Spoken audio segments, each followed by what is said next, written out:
अचानक उसके पेट में जोरों का दर्द होने लगा। दर्द इतना ज़्यादा था कि उसे बर्दाश्त नहीं हो रहा था। माँ को आवाज़ दी तो माँ ने दवाई दे दी। थोड़ा सा आराम मिला, मगर दर्द का ख़त्म ना होने वाला सिलसिला शुरू हो चुका था। कभी कभी तो उल्टियाँ भी होने लगी। सब घर वाले अब उसे सबकी नज़र से देखने लगे। उसका पेट बढ़ता जा रहा था और उसके साथ दर्द भी। घर वालों ने सवालात करना शुरू कर दिया। बता, किसके साथ मुंह काला करके आई है? किसका पाप अपने पेट में लिए घूम रही है? अपने परिवार की इज्जत उछालते हुए तुझे जरा भी शर्म नहीं आई? तू पैदा होते ही मर क्यों नहीं गई? अब हम समाज को क्या मुंह दिखाएंगे? पेट का दर्द इतना तकलीफ देने वाला नहीं था जितना सबके भरोसे का उठ जाना तकलीफ दे रहा था। आहिस्ता आहिस्ता सभी ने उससे घर में बात करना बंद कर दिया। कभी कभी जो घर की इकलौती बेटी और इकलौती बहन होने पर गर्व महसूस किया करती थी, उसके कहने से पहले ही उसकी सारी फरमाइशें पूरी हो जाया करती थी। माता पिता की आंखों की चमक, भाइयों की जान उसे कभी कोई तकलीफ नहीं होने देते थे। बिल्कुल एक राजकुमारी की तरह जीवन चल रहा था, लेकिन आज सब उससे मुंह फेरे बैठे हुए थे। माता पिता, भाई भाभियाँ, कोई उसकी शक्ल तक देखने को तैयार नहीं था। माँ, जो उसकी हल्की सी बीमारी पर भी तड़प उठती थी, आज उसकी मौत की प्रार्थनाएं कर रही थी।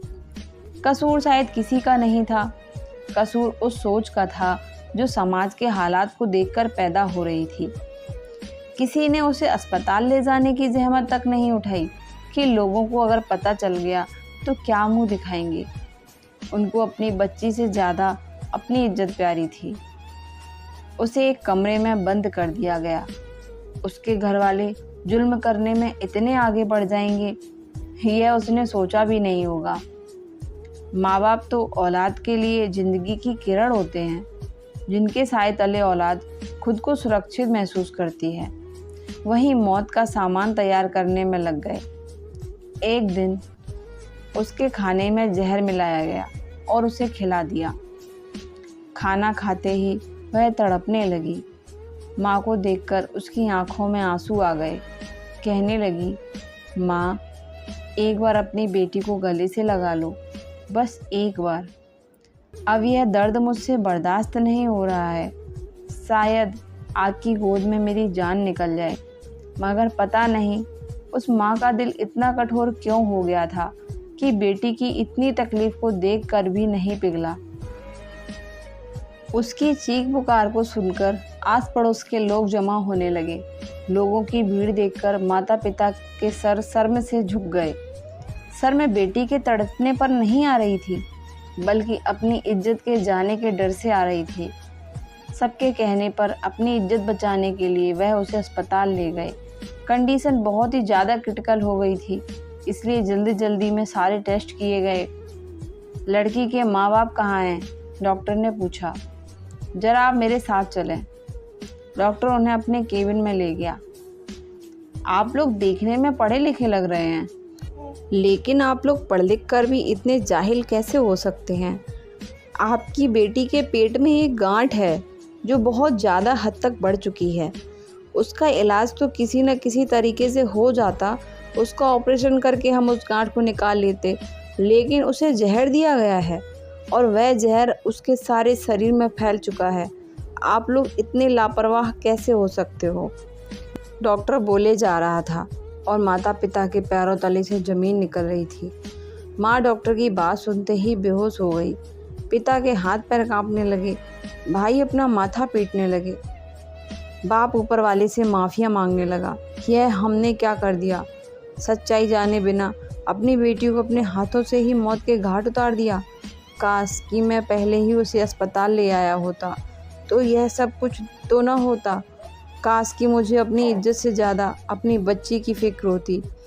डॉक्टर तुरंत उसे ऑपरेशन थिएटर में ले जाने लगे।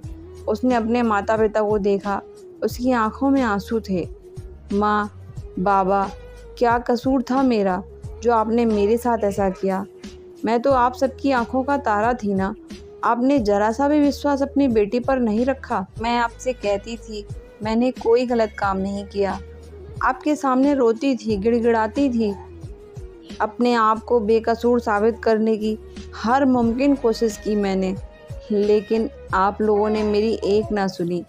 फिर भी आप मेरा परिवार हो, मैं आप लोगों से बहुत प्यार करती हूँ, इसलिए जाते जाते आप सबको माफ़ कर देती हूँ। अब मेरे अंदर जीने की कोई तमन्ना नहीं है। डॉक्टर उसे बचाने की पूरी कोशिश कर रहे थे।